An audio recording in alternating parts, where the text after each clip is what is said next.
Você já se perguntou por que as pessoas que são descendentes de africanos estão em várias partes do mundo hoje? Na América Latina, Estados Unidos, Caribe, nas ilhas do Oceano Índico, no Oriente Médio e até mesmo na Índia? Há centenas de milhares de anos, os primeiros seres humanos deixaram a África, nosso continente de origem, para povoar o resto do mundo. A resposta para a nossa questão, porém, nos leva a um período não tão distante, doloroso e que ainda afeta a imagem que muita gente faz dos africanos e de seus descendentes. A escravidão é uma instituição universal.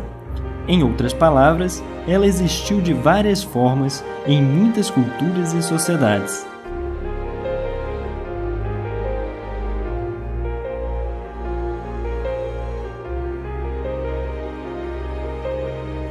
A palavra escravo vem de eslavo, povo do leste europeu que frequentemente era invadido e vendido como escravo durante a Idade Média. Mas quando as pessoas falam da escravidão hoje em dia, a maioria pensa nos habitantes da África subsaariana e nos descendentes de escravos africanos das várias partes do mundo. Vamos voltar um pouco no tempo, para a época do comércio de escravos, especialmente para o período das grandes navegações. Vamos assistir a uma animação sobre a experiência e a lógica de personagens da época. Os personagens não são reais, mas são baseados em relatos de homens e mulheres que viveram no tempo em que os mercadores de escravos cruzavam os oceanos.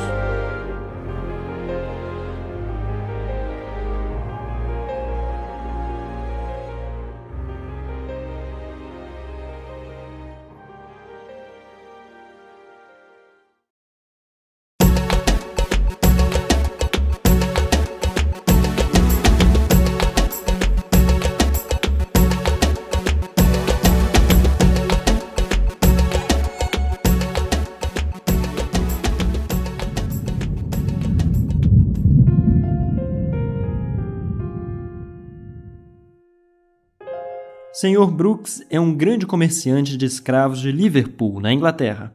Ele vai nos dizer por que se envolveu na compra e venda de seres humanos.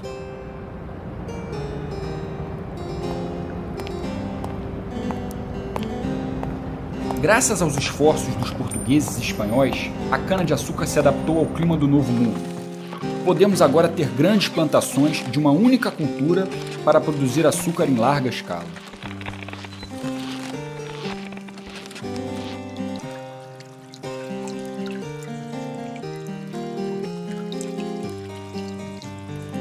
As grandes famílias europeias eram apaixonadas por açúcar, mas o alto preço impedia as pessoas mais pobres de comprá-lo. Então tivemos que reduzir os custos de produção, tanto quanto possível. No Novo Mundo, tivemos a terra certa e o clima adequado para a produção em massa de cana-de-açúcar, mas essa cultura exigia uma grande força de trabalho. Quase todos os índios morreram por causa de doenças trazidas pelos primeiros colonos europeus e pela grande crueldade dos conquistadores. Os poucos sobreviventes eram, em teoria, protegidos pela igreja. Os colonos não poderiam, portanto, explorá-los da forma mais rentável para o seu comércio.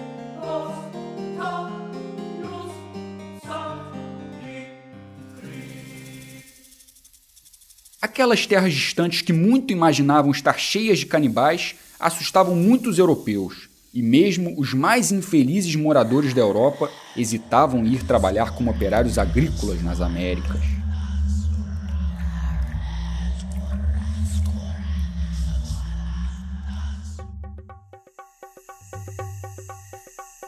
Então, decidimos ir para o continente negro. Nós já mantínhamos boas relações comerciais de longa data com vários reis africanos e alguns grandes comerciantes, com os quais trocamos principalmente marfim, ouro e especiarias.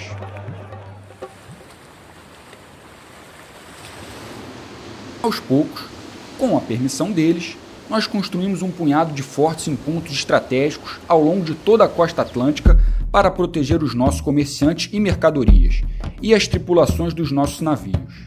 Os fortes foram ainda mais úteis para o desenvolvimento do comércio de escravos.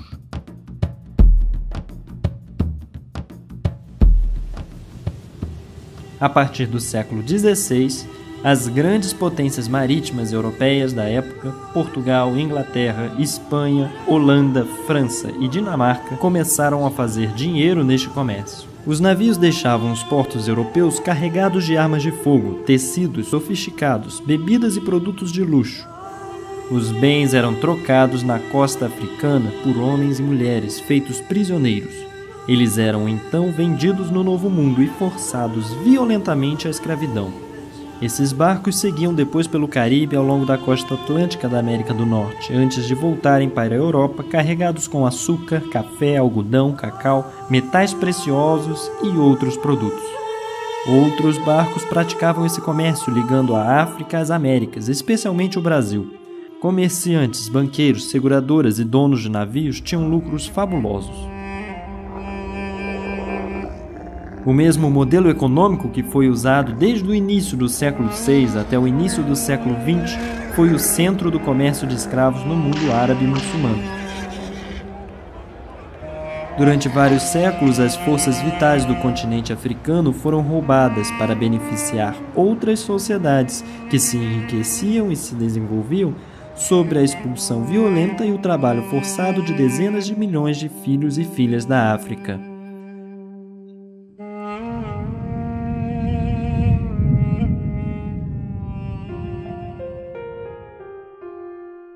Mussa estava esperando impacientemente sua iniciação. Ele ia finalmente se tornar um homem, o grande caçador Bedik, aprendendo os segredos das florestas e animais. Mas Mussa nunca foi iniciado. Ninguém me contou nada, mas eu acho que alguma coisa estava acontecendo. Eu conversei sobre isso com Tumani, o meu melhor amigo. Estava praticamente certa a nossa iniciação. Seríamos grandes guerreiros destemidos. Todo mundo estava ocupado na aldeia. Os preparativos superavam os do festival da colheita passada. Apenas meu pai parecia preocupado. Ele foi avisado de que caçadores de homens foram vistos próximo ao nosso vilarejo. Ao amanhecer, foi acordado por um grande alvoroço, pânico, gritos, tiros por toda a parte. A nossa aldeia estava sob ataque. Nossos guerreiros e as suas lanças eram impotentes contra os homens que carregavam armas de fogo. Até Sidik, o mais forte guerreiro entre nós, foi capturado como um animal selvagem. Eu estava preso ao Tonami, por um pedaço de pau colocado no pescoço. Nossas mãos e pés estavam amarrados juntos. Um cavalo tinha pisado no pé do pobre coitado, e ele estava mancando. Nós estávamos exaustos, caminhando há várias luas. As mulheres e crianças pareciam exaustas. Nossa fila ficava maior a cada parada, quando novos cativos, recrutados à força por caçadores de homens, se juntavam a nós. Depois de andar por milhas e milhas, eu vi à distância os contornos de uma cidade enorme que parecia dominar todo o deserto. Deve ter sido Djedje. Meu pai me falava muito dela. Ele me disse, é uma cidade desonrosa, uma cidade onde seres humanos são vendidos.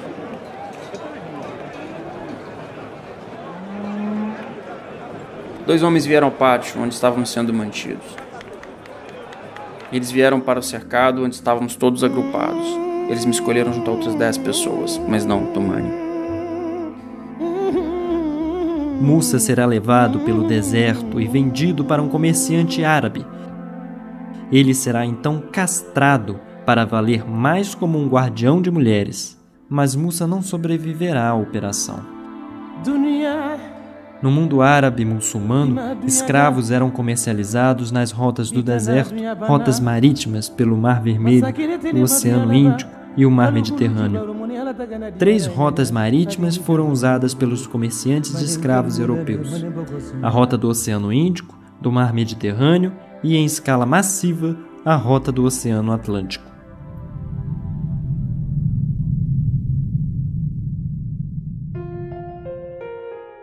Lala vem do Reino do Congo. Ela foi capturada por caçadores de homens enquanto buscava lenha para cozinhar o jantar. Ela conta alguns momentos da viagem no navio negreiro como se fosse um diário de bordo. Embarque. Tiraram a gente das celas escuras e úmidas, onde a gente ficou amontoado durante várias semanas. Levaram a gente de canoa para um dos navios enormes ancorados perto da fortaleza. Eu nunca tinha visto nada assim. Mais homens brancos estavam esperando a gente lá. Um homem branco com uma cicatriz grande na cara pegou meu braço, me empurrou no navio. Tava todo mundo com medo. Eram muitas chicotadas, gritos, sangue. A gente foi jogado num porão escuro do navio. Homens de um lado, mulheres e crianças de outro. Primeiro dia da travessia. Tava um em cima do outro, tudo apertado. As correntes estavam bem presas no casco do navio e a gente quase não conseguia se mexer. Eu não conseguia respirar direito. Quando a gente enjoava com o balanço do navio, vomitava um no outro. Era um cheiro de vômito misturado com cocô, xixi, suor, tomando conta do porão inteiro. Segundo dia da travessia. Eu fui arrancada com força das minhas correntes, junto com outras meninas.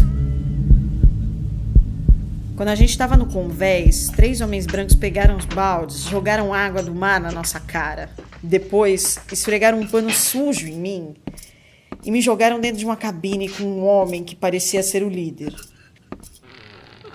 E entregaram as outras meninas para os marinheiros. Quarto dia da travessia. O navio parou. Ficou ancorado vários dias e a gente só partiu de novo quando uns outros escravos foram trazidos para o navio do mesmo jeito que a gente tinha sido. 10º dia da travessia. Pemba, a menina acorrentada do meu lado esquerdo, tinha parado de se mexer. A gente se entendia um pouco, apesar de falar línguas diferentes, elas eram bem parecidas. Eu chamei, mas ela não respondeu. O homem branco com a cicatriz soltou ela e arrastou o corpo para jogar no mar. As péssimas condições de transporte dos navios tornavam frequentes os surtos de doenças e faziam a travessia ainda mais angustiante para os cativos africanos. 17º dia da travessia.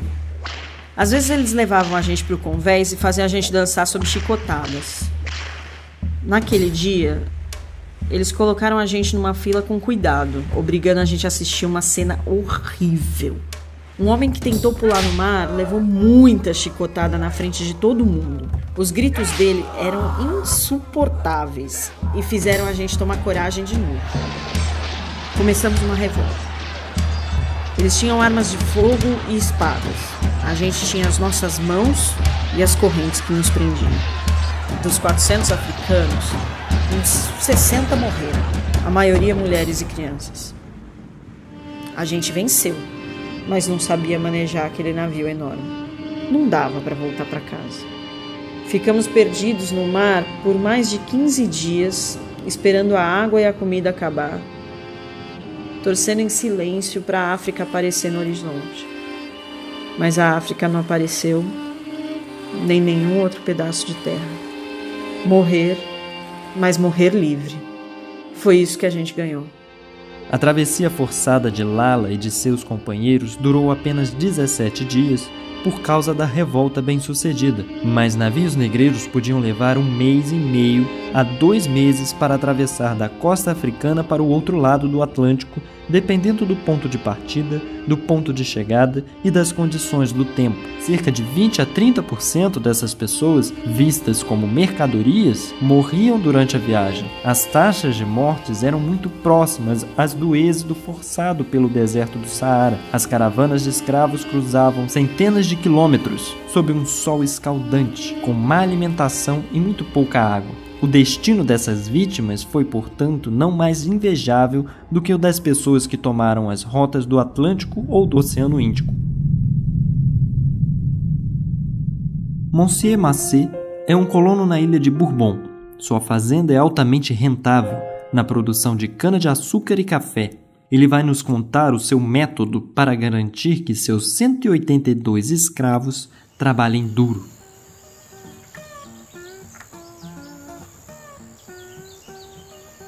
Podia ser café, cana-de-açúcar ou qualquer outro tipo de alimento. A fortuna de nossas colônias tinha como base uma fórmula simples: trabalho escravo.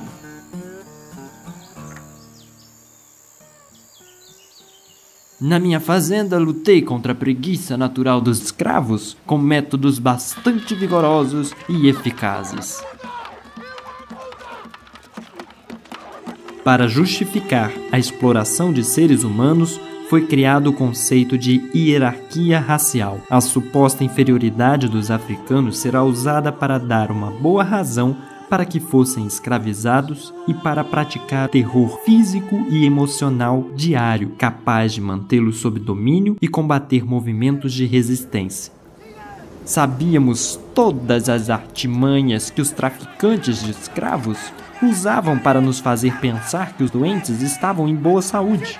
Nós enxergávamos e sentíamos a mercadoria boa e ruim, do jeito que realmente estava. Tentavam nos enganar, cobrindo de óleo os corpos, mas apertávamos braços e pernas para verificar o quanto os escravos eram vigorosos. Examinávamos os seus dentes para estimar sua idade e assim por diante. Depois de ser comprado, assim como um porco ou uma vaca, era queimado com a marca da fazenda. Nós os transformávamos em cristãos. Eles tinham que esquecer a savana, a vida que levavam antes como mulheres ou homens livres, a cultura, a língua e os costumes bárbaros.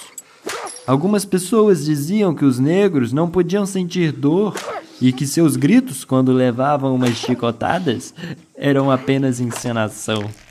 Eu mesmo não acreditava nisso, mas me parecia que esta raça, tão fisicamente robusta e ao mesmo tempo tão fraca mentalmente, devia estar sob nosso controle, como os animais. O Estatuto Jurídico dos Escravos, definido por textos como o Código Noir, o Código Negro, o Código de Escravos de Barbados, tratava os africanos capturados como bens móveis, posses sobre as quais o mestre tinha o controle completo. Os senhores podiam, inclusive, mandar matar os escravos como forma de punição. Esse texto era muito frouxo. Nas fazendas, os verdadeiros senhores tinham que ser muito mais firmes. Eu costumava insistir que, quando houvesse um castigo no campo, os outros escravos tinham que assistir. O chicote podia estalar nas costas só de um homem, mas todos os outros iam sentir o terror do seu senhor e as terríveis consequências da sua raiva. Castigos: 20 chicotadas, marcar com uma flor de lis, cortar o tendão, ser pendurado pelas costelas, açoite até a morte. Tudo isso fazia de mim, aos olhos deles, o mais monstruoso e temível dos homens. E quando eu mandei um para o calabouço, eu quase podia ver o alívio em seus olhos. Parecia querer me agradecer por condená-lo apenas a passar fome e sede durante dias na escuridão. Era por causa do terror que eu inspirava nos meus escravos que a minha fazenda era um modelo e meus lucros estavam entre os mais altos da ilha. Mas todo esse trabalho demorado foi perdido no levante de Saint-Lô, a noite em que minha fazenda foi destruída por meus escravos.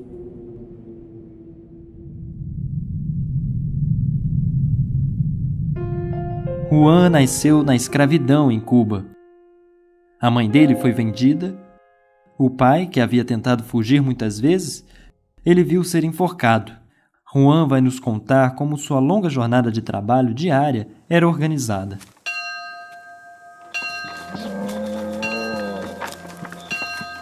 Todas as manhãs, menos domingo, o sino tocava às 6 horas. O caminho até a plantação de cana-de-açúcar era enorme.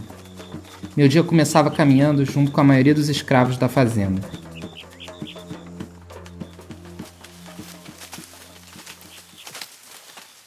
No campo, você tinha que se abaixar, puxar o caule da cana e cortar com 2 ou 3 golpes pesados de facão. Os adultos cortavam a cana com um golpe só. Depois de cortada, a gente arrancava as folhas da planta, sempre com facão.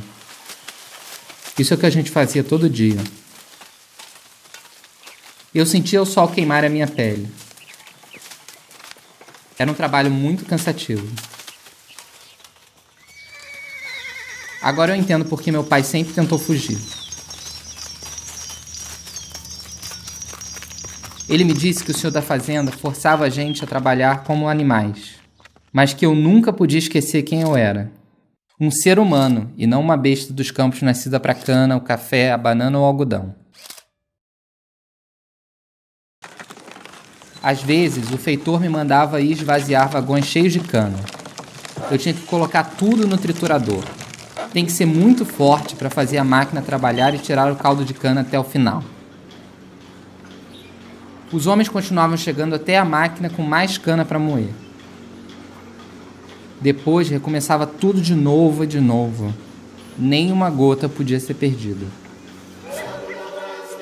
Antes do anoitecer, a gente deixava os campos e assumia outras tarefas, normalmente na casa grande. Às vezes, quando não era tempo de colheita, o meu dono me alugava para o Sr. Garcia. Eu tinha que ir trabalhar nas minas dele. Conheci outros escravos por lá. Eles não falavam uma palavra de espanhol, mas sabiam muito sobre o trabalho nas minas. Eu só voltava para minha cabana à noite. Era engolir rápido uma pequena ração de milho peneirada e um pouco de bacon antes de cair na cama de palha.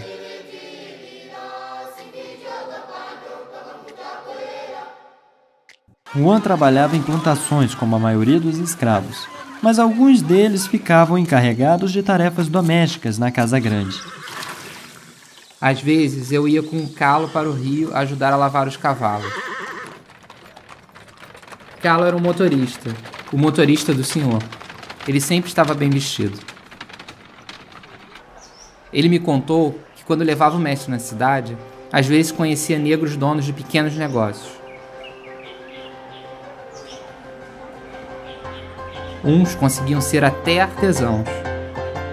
Tinha alguns que eram livres. Mas era coisa rara, porque dificilmente um senhor deixava seu escravo comprar a liberdade.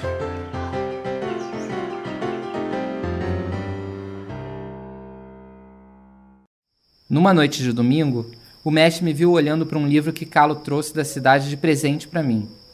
O senhor normalmente era bom comigo, mas ficou furioso e pegou o livro da minha mão. Essas coisas não são para os escravos, gritou-me encarando nos olhos. Escravos eram muitas vezes vistos apenas como cortadores de cana. Mas, na verdade, os escravos ocupavam funções diferentes na sociedade escravocrata.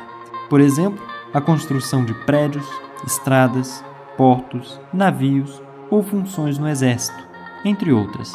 No caso do comércio de escravos no mundo árabe e muçulmano, os escravos às vezes ocupavam funções muito importantes, oficiais de alta patente do exército, assessores pessoais de soberanos. Alguns deles ocupavam até postos importantes de comando. Seja no comércio transatlântico de escravos ou no comércio de escravos no mundo árabe e muçulmano, os homens e mulheres reduzidos à escravidão trouxeram com eles valiosos conhecimentos e habilidades, como o domínio de várias técnicas na agricultura, construção, navegação fluvial, mineração e metalurgia. Dessa forma, eles ajudaram a exportar as habilidades e tecnologias africanas para os países que os exploraram.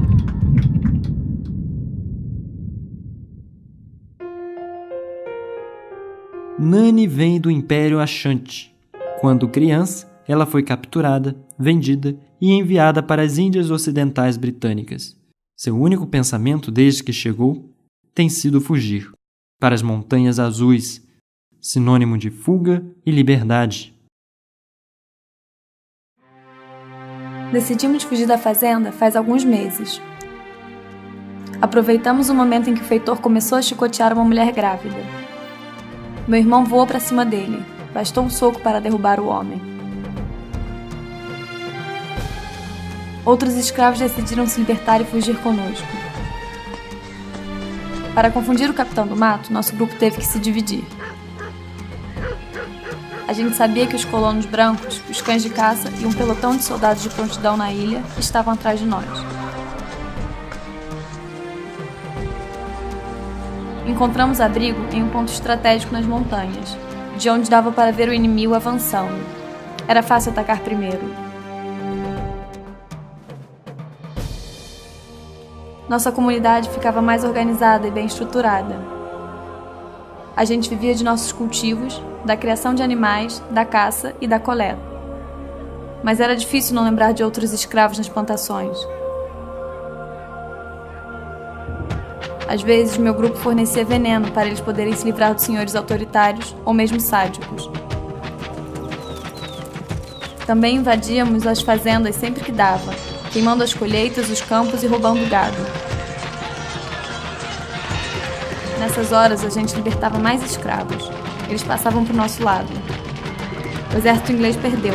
Causamos tantas derrotas que a Inglaterra foi obrigada a assinar um tratado reconhecendo a nossa liberdade e a independência de nossas terras. Enfraquecidos pelas repetidas revoltas, pela campanha abolicionista e pela grande popularidade de alguns líderes como William Wilberforce na Inglaterra, Victor Schœlcher na França, Frederick Douglass e Harriet Tubman e Joaquim Nabuco no Brasil, os estados escravocratas foram obrigados, um a abolir a escravidão. Ironicamente, no despertar da abolição da escravidão, donos de escravos eram compensados pelas autoridades por suas perdas de propriedade, mas em nenhum caso os escravos, que foram as únicas vítimas desse sistema, receberam alguma compensação. São essas revoltas numerosas, repetidas, cada vez mais organizadas, que irão contribuir para a progressiva abolição da escravidão. A partir de 1791, da grande revolta de escravos em Santo Domingo até a abolição no Brasil em 1888. Enfim, livres, os escravos venceram depois de travar uma batalha diária por mais de 400 anos.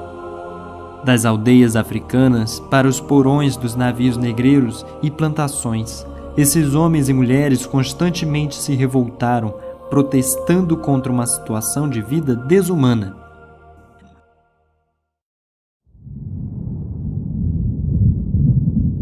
A história desses homens e mulheres é a história do nascimento de sociedades multiculturais construídas pela miscigenação dos descendentes dos índios, dos africanos, de europeus e asiáticos.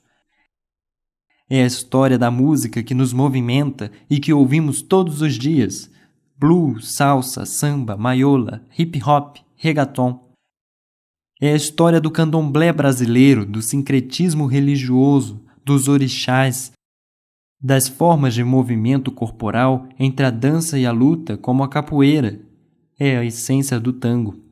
Esses homens, mulheres e seus descendentes conseguiram transcender a opressão sem precedentes para deixar para a humanidade como um todo uma herança de imenso valor no campo das artes, conhecimento e pensamento, na política, na espiritualidade e na ética.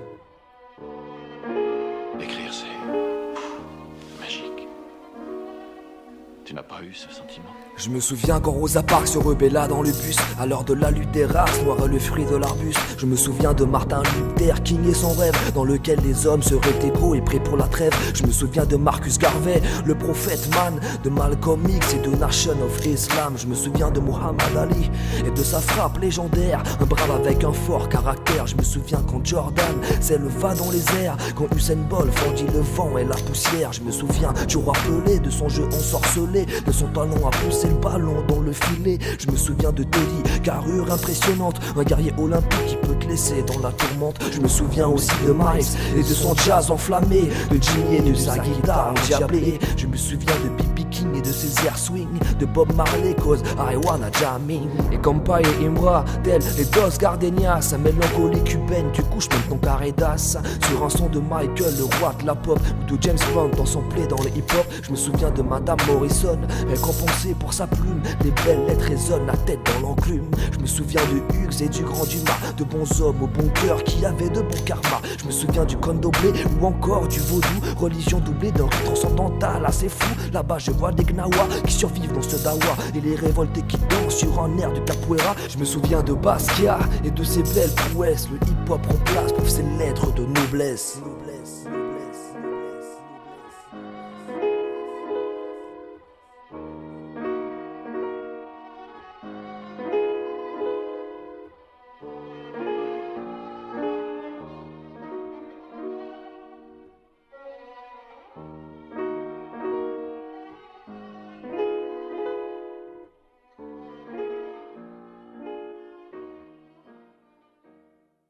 Esses escravos triunfaram depois de serem oprimidos por muito tempo.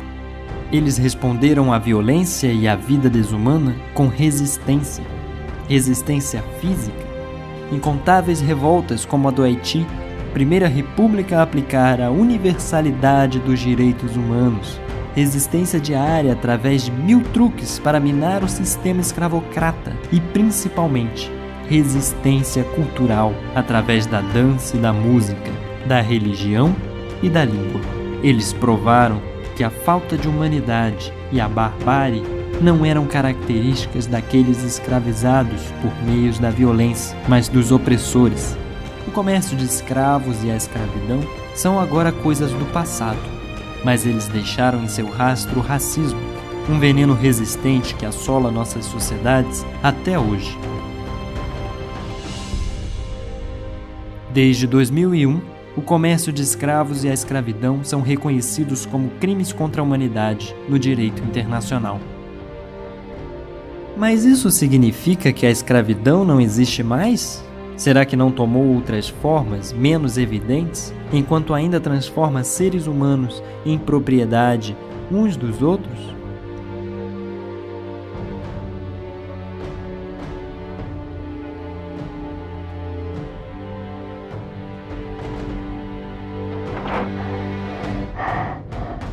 Ações para combater as novas formas de escravidão, o racismo e a discriminação racial não acabaram. São tomadas todos os dias em grandes organizações internacionais, como a Unesco, e até mesmo no pátio da escola. Uma coisa é certa, todos nós podemos fazer a nossa parte, e assim ajudar a fazer do mundo um lugar mais justo. It's enough, let me free. Please let me free. Oh, let me free. Oh, let me free. Oh, oh, please let me free. Oh, let me free. Oh, let me free. Oh, oh. Do you hear the bullet shot by the soldiers, running through the crowd and being in tears?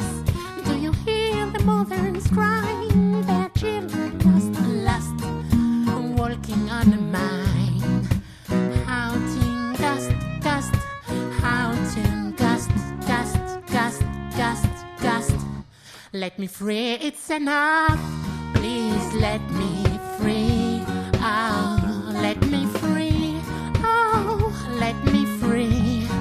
Ah, oh, please let me free. Oh, let me free. Oh, let me free.